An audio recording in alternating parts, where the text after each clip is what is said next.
健在式チャンネルです。今回は音楽による奇跡の体験談についてご紹介します。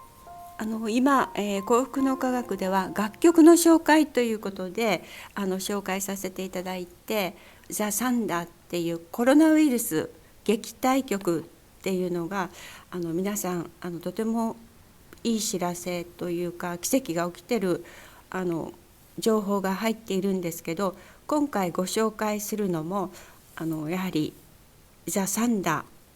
コロナウイルス撃退曲のいい知らせです。でこれは、2020年去年の11月25日に起きたことです。 T さんという方が気管支が弱いということで自宅で休んでおられた時に、たまたま地区のお世話する方が会員さんですが、その方がコロナウイルス撃退曲ザ・サンダーを持ってお見舞いに伺われたそうです。でその時に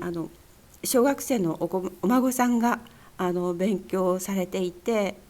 同室で勉強されていて、なかなか集中して勉強していなかったので、試しにザ・サンダーっていうのをかけてみようと思われて、本当はお見舞いにいらしたんですけどザ・サンダーをかけられたそうです。とても大きな音でかけたっていうことで、かけて聞いているとお孫さんが部屋の中に何か暗い影が見えたっていうことがお孫さんが言われたそうです。それは T さんには見えなかったんですけど、お孫さんだけがなんか見えたということで言われて、その黒い影というのがスーッと外に出たっていうお孫さんが言われて、その時に外に出たということでそのお家には監視カメラを置いていたそうなんですね。でその監視カメラを部屋から見てみると防犯用の監視カメラにその黒い影の映像が見事に映っていたそうです。そしてそこには門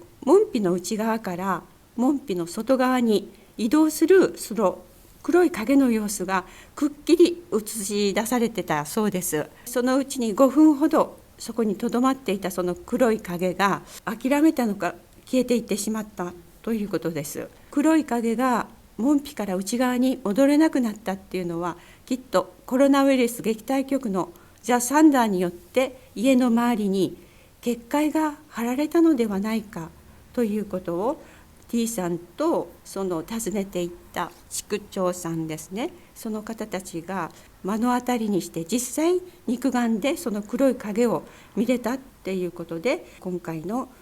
いい知らせになっています。で防犯カメラっていうのがこういう霊的なものまでも映すっていうところがやっぱりすごいなと思っ